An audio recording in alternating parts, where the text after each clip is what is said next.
the Nunda, eater of people.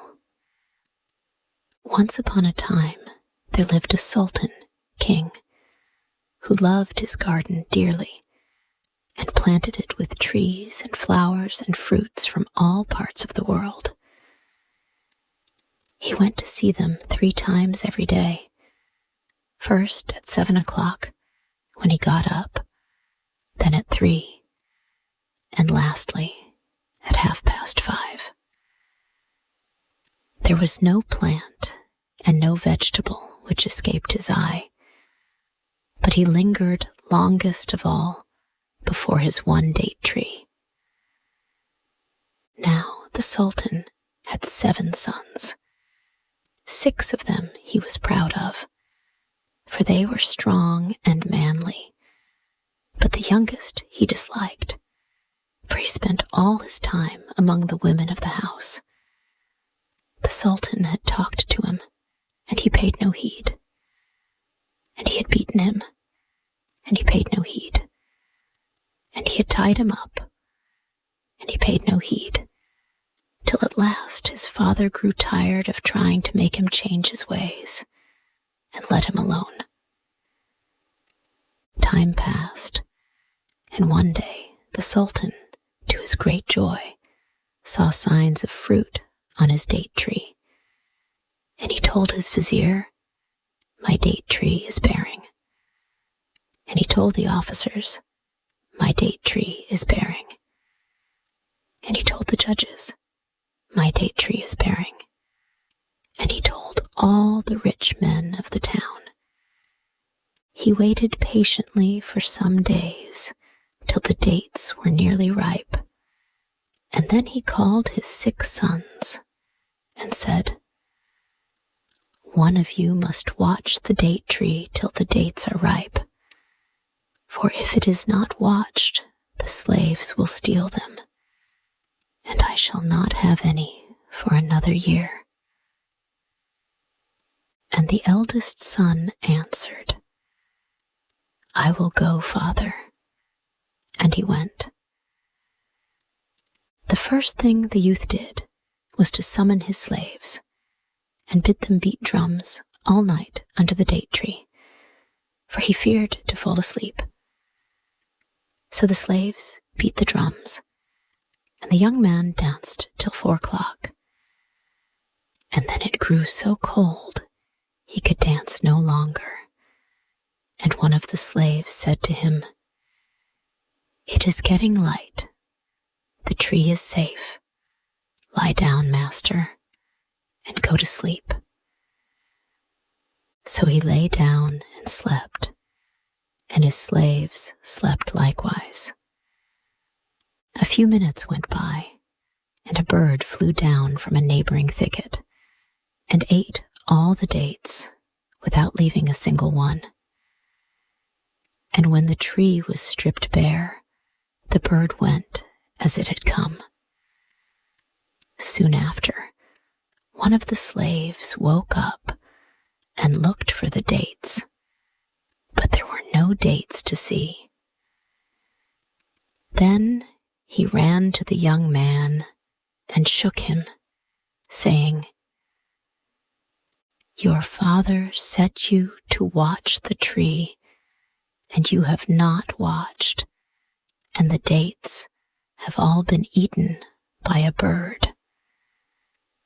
The lad jumped up and ran to the tree to see for himself, but there was not a date anywhere, and he cried aloud, "What am I to say to my father? Shall I tell him that the dates have been stolen, or that a great rain fell and a great storm blew? But he will send me to gather them up and bring them to him, and there are none to bring. Shall I tell him that Bedouins drove me away, and when I returned, there were no dates?" And he will answer, "You had slaves. Did they not fight with the Bedouins? It is the truth that will be best, and that will I tell him." Then he went straight to his father and found him sitting in his veranda with his 5 sons round him. And the lad bowed his head. "Give me the news from the garden," said the Sultan. And the youth answered, "The dates have all been eaten by some bird. There is not one left." The Sultan was silent for a moment. Then he asked, "Where were you when the bird came?" The lad answered, "I watched the date tree till the cocks were crowing and it was getting light. Then I lay down for a little and I slept. When I woke, a slave was standing over me and he said, 'There's not one date left on the tree.' And I went to the date tree and saw it was true. And that is what I have to tell you." And the Sultan replied, "A son like you is only good for eating and sleeping. I have no use for you. Go your way, and when my date tree bears again, I will send another son. Perhaps he will watch better." So he waited many months, till the tree was covered with more dates than any tree had ever borne before. When they were near ripening, he sent one of his sons to the garden, saying, "My son, I am longing to taste those dates. Go and watch over them, for today's sun will bring them to perfection." And the lad answered, "My father, I am going now, and tomorrow, when the sun has passed the hour of 7, bid a slave come and gather the dates." "Good," said the Sultan. The youth went to the tree and lay down and slept. And about midnight he arose to look at the tree, and the dates were all there, beautiful dates, swinging in bunches. "Ah, my father will have a feast indeed," thought he. "What a fool my brother was not to take more heed. Now he is in disgrace, and we know him no more. Well, I will watch till the bird comes. I should like to see what manner of bird it is." And he sat and read till the cocks crew, and it grew light, and the dates were still on the tree. "Oh, my father will have his dates. They are all safe now," he thought to himself. "I will make myself comfortable against this tree." And he leaned against the trunk, and sleep came on him. And the bird flew down and ate all the dates. When the sun rose, the headman came and looked for the dates, and there were no dates. And he woke the young man and said to him, "Look at the tree."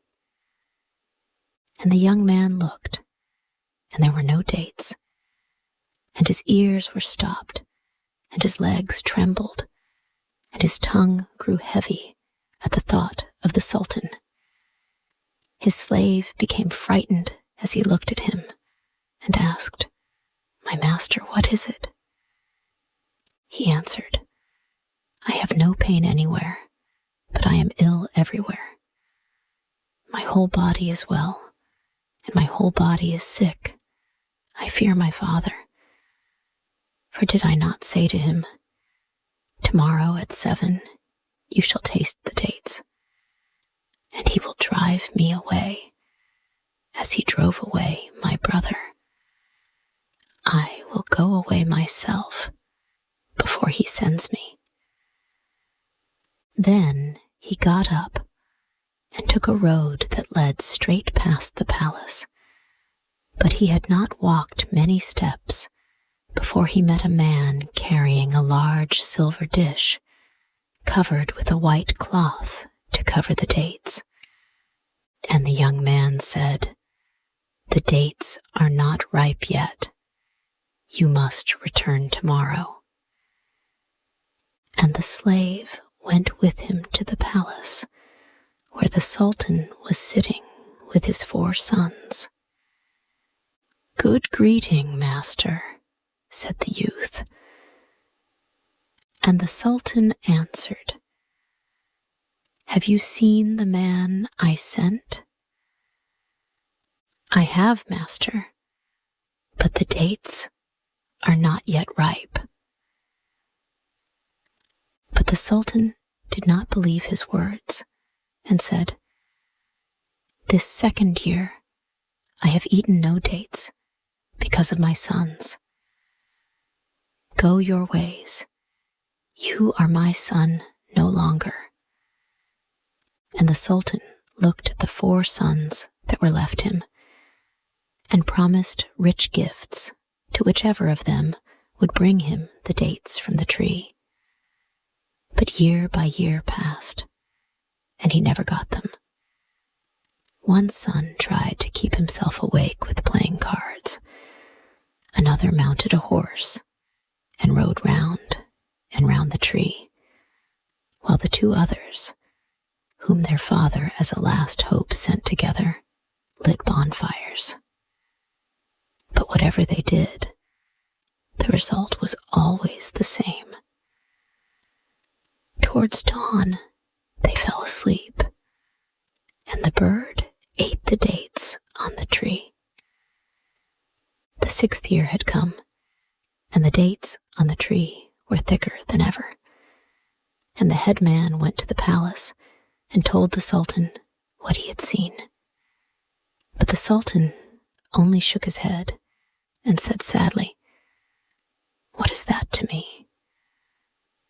I have had 7 sons, yet for 5 years a bird has devoured my dates, and this year it will be the same as ever." Now the youngest son was sitting in the kitchen, as was his custom, when he heard his father say those words. And he rose up and went to his father and knelt before him. "Father, this year you shall eat dates," cried he. "And on the tree are 5 great bunches, and each bunch I will give to a separate nation, for the nations in the town are 5. This time I will watch the date tree myself." But his father and his mother laughed heartily and thought his words idle talk. One day, news was brought to the Sultan that the dates were ripe, and he ordered one of his men to go and watch the tree. His son, who happened to be standing by, heard the order, and he said, "How is it that you have bidden a man to watch the tree when I, your son, am left?" And his father answered, "Ah, 6 were of no use, and where they failed, will you succeed?" But the boy replied, "Have patience today, and let me go, and tomorrow you shall see whether I bring you dates or not." "Let the child go, master," said his wife. "Perhaps we shall eat the dates, or perhaps we shall not, but let him go." And the Sultan answered, "I do not refuse to let him go, but my heart distrusts him." His brothers all promised fair, and what did they do? But the boy entreated, saying, "Father, if you and I and mother be alive tomorrow, you shall eat the dates." "Go then," said his father. When the boy reached the garden, he told the slaves to leave him and to return home themselves and sleep. When he was alone, he laid himself down and slept fast till 1 o'clock, when he arose and sat opposite the date tree. Then he took some Indian corn out of one fold of his dress and some sandy grit out of another. And he chewed the corn till he felt he was growing sleepy. And then he put some grit into his mouth, and that kept him awake till the bird came. It looked about at first without seeing him, and whispering to itself, "There is no one here," fluttered lightly onto the tree and stretched out his beak for the dates. Then the boy stole softly up and caught it by the wing. The bird turned and flew quickly away, but the boy never let go, not even when they soared high into the air. "Son of Adam," the bird said, when the tops of the mountains looked small below them, "if you fall, you will be dead long before you reach the ground. So go your way, and let me go mine." But the boy answered, "Wherever you go, I will go with you. You cannot get rid of me." "I did not eat your dates," persisted the bird, "and the day is dawning. Leave me to go my way." But again the boy answered him, "My 6 brothers are hateful to my father, because you came and stole the dates. And today my father shall see you, and my brothers shall see you, and all the people of the town, great and small, shall see you, and my father's heart will rejoice.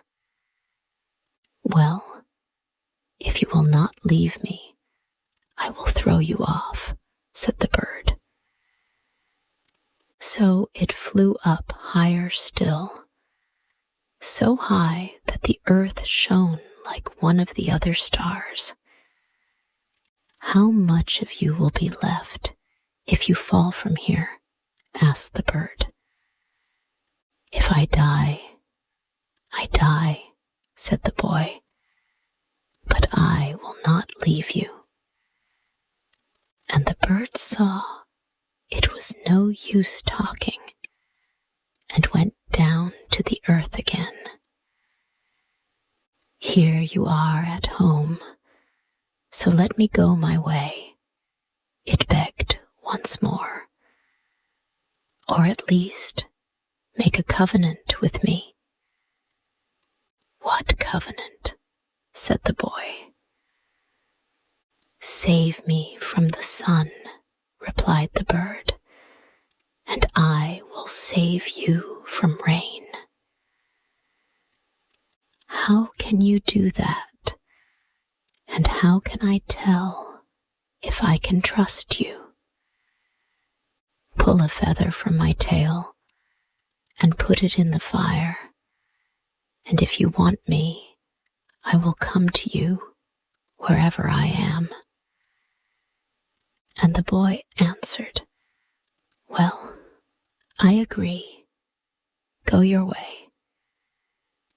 Farewell, my friend. When you call me, if it is from the depths of the sea, I will come." The lad watched the bird out of sight. Then he went straight to the date tree. And when he saw the dates, his heart was glad, and his body felt stronger, and his eyes brighter than before. And he laughed out loud with joy, and said to himself, "This is my luck, mine, sit in the kitchen. Farewell, date tree, I am going to lie down. What ate, you will eat you no more. The sun was high in the sky before the headman, whose business it was, came to look at the date tree, expecting to find it stripped of all its fruit. But when he saw the dates so thick that they almost hid the leaves, he ran back to his house and beat a big drum till everybody came running. And even the little children wanted to know what had happened. "What is it? What is it, headman?" cried they. "Ah, it is not a son that the master has, but a lion. This day Sid in the kitchen has uncovered his face before his father." "But how, headman?" "Today the people may eat the dates." "Is it true, headman?" "Oh yes, it is true. But let him sleep till each man has brought forth a present. He who has fowls, let him take fowls. He who has a goat, let him take a goat. He who has rice, let him take rice." And the people did as he had said. Then they took the drum and went to the tree where the boy lay sleeping. And they picked him up and carried him away, with horns and clarionets and drums, with clappings of hands and shrieks of joy, straight to his father's house.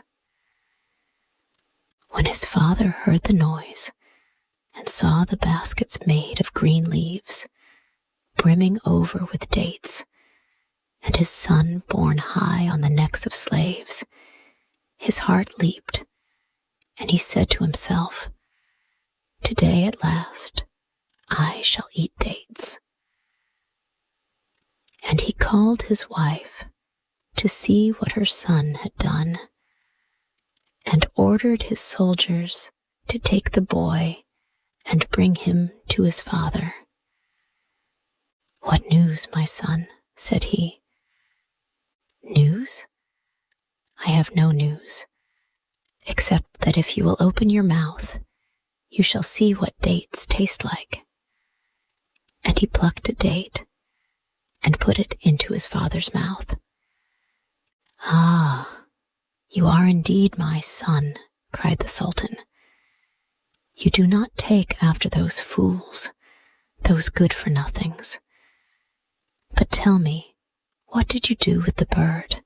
For it was you, and you only, who watched for it."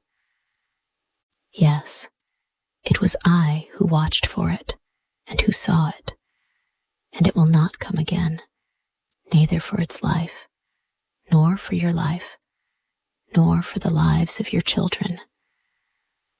Oh, once I had 6 sons, and now I have only one. It is you, whom I called a fool, who have given me the dates. As for the others, I want none of them." But his wife rose up and went to him and said, "Master, do not, I pray you, reject them." And she entreated long, till the Sultan granted her prayer, for she loved the 6 elder ones more than her last one. So they all lived quietly at home, till the Sultan's cat went and caught a calf. And the owner of the calf went and told the Sultan, but he answered, "The cat is mine, and the calf mine." And the man dared not complain further. 2 days after, the cat caught a cow, and the Sultan was told, "Master, the cat has caught a cow." But he only said, "It was my cow and my cat." And the cat waited a few days, and then it caught a donkey, and they told the Sultan, "Master, the cat has caught a donkey." And he said, "My cat and my donkey." Next it was a horse, and after that a camel. And when the Sultan was told, he said, "You don't like this cat and want me to kill it. And I shall not kill it. Let it eat the camel. Let it even eat a man." And it waited till the next day and caught someone's child. And the Sultan was told, "The cat has caught a child." And he said, "The cat is mine and the child mine." Then it caught a grown-up man. After that, the cat left the town and took up its abode in a thicket near the road. So if anyone passed, going for water, it devoured him. If it saw a cow going to feed, it devoured him. If it saw a goat, it devoured him. Whatever went along that road, the cat caught and ate. Then the people went to the Sultan in a body and told him of all the misdeeds of that cat. But he answered as before, "The cat is mine, and the people are mine." And no man dared kill the cat, which grew bolder and bolder, and at last came into the town to look for its prey. One day the Sultan said to his 6 sons, "I am going into the country to see how the wheat is growing, and you shall come with me." They went on merrily along the road till they came to a thicket, when out sprang the cat and killed 3 of the sons. "The cat! The cat!" shrieked the soldiers who were with him. And this time the Sultan said, "Seek for it and kill it. It is no longer a cat, but a demon." And the soldiers answered him, "Did we not tell you, master, what the cat was doing? And did you not say, 'My cat and my people'?" And he answered, "True, I said it." Now the youngest son had not gone with the rest, but had stayed at home with his mother. And when he heard that his brothers had been killed by the cat, he said, "Let me go, that it may slay me also." His mother entreated him not to leave her, but he would not listen. And he took his sword and a spear and some rice cakes and went after the cat, which by this time had run off to a great distance. The lad spent many days hunting the cat, which now bore the name of the Nunda, eater of people. But though he killed many wild animals, he saw no trace of the enemy he was hunting for. There was no beast, however fierce, that he was afraid of, till at last his father and mother begged him to give up the chase after the Nunda. But he answered, "What I have said, I cannot take back. If I am to die, then I die.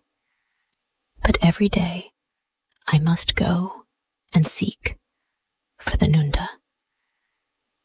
And again his father offered him what he would, even the crown itself, but the boy would hear nothing and went on his way. Many times his slaves came and told him, "We have seen footprints, and today we shall behold the Nunda." But the footprints never turned out to be those of the Nunda. They wandered far through deserts and through forests, and at length came to the foot of a great hill. And something in the boy's soul whispered that here was the end of all their seeking, and today they would find the Nunda.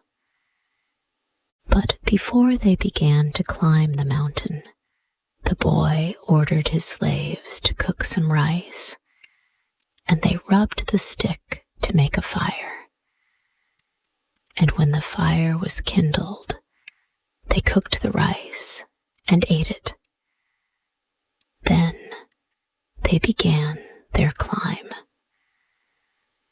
Suddenly, when they had almost reached the top, a slave who was on in front cried, "Master, Master." And the boy pushed on to where the slave stood, and the slave said, "Cast your eyes down to the foot of the mountain." And the boy looked, and his soul told him it was the Nunda. And he crept down with his spear in his hand, and then he stopped and gazed below him. This must be the real Nunda, thought he. My mother told me its ears were small, and this one's are small. She told me it was broad and not long, and this is broad and not long. She told me it had spots like a civet cat, and this has spots like a civet cat. Then he left the Nunda lying asleep at the foot of the mountain and went back to his slaves. "We will feast today," he said. "Make cakes of batter and bring water." And they ate and drank. And when they had finished, he bade them hide the rest of the food in the thicket, that if they slew the Nunda, they might return and eat and sleep before going back to the town. And the slaves did as he bade them. It was now afternoon, and the lad said, "It is time we went after the Nunda." And they went till they reached the bottom and came to a great forest which lay between them and the Nunda. Here the lad stopped and ordered every slave that wore 2 cloths to cast one away and tuck up the other between his legs. "For," said he, "the wood is not a little one. Perhaps we may be caught by the thorns, or perhaps we may have to run before the Nunda, and the cloth might bind our legs and cause us to fall before it." And they answered, "Good master," and did as he bade them. Then they crawled on their hands and knees to where the Nunda lay asleep. Noiselessly, they crept along till they were quite close to it. Then, at a sign from the boy, they threw their spears. The Nunda did not stir. The spears had done their work, but a great fear seized them all, and they ran away and climbed the mountain. The sun was setting when they reached the top, and glad they were to take out the fruit and the cakes and the water which they had hidden away, and sit down and rest themselves. And after they had eaten and were filled, they lay down and slept till morning. When the dawn broke, they rose up and cooked more rice and drank more water. After that, they walked all round the back of the mountain to the place where they had left the Nunda, and they saw it stretched out where they had found it, stiff and dead.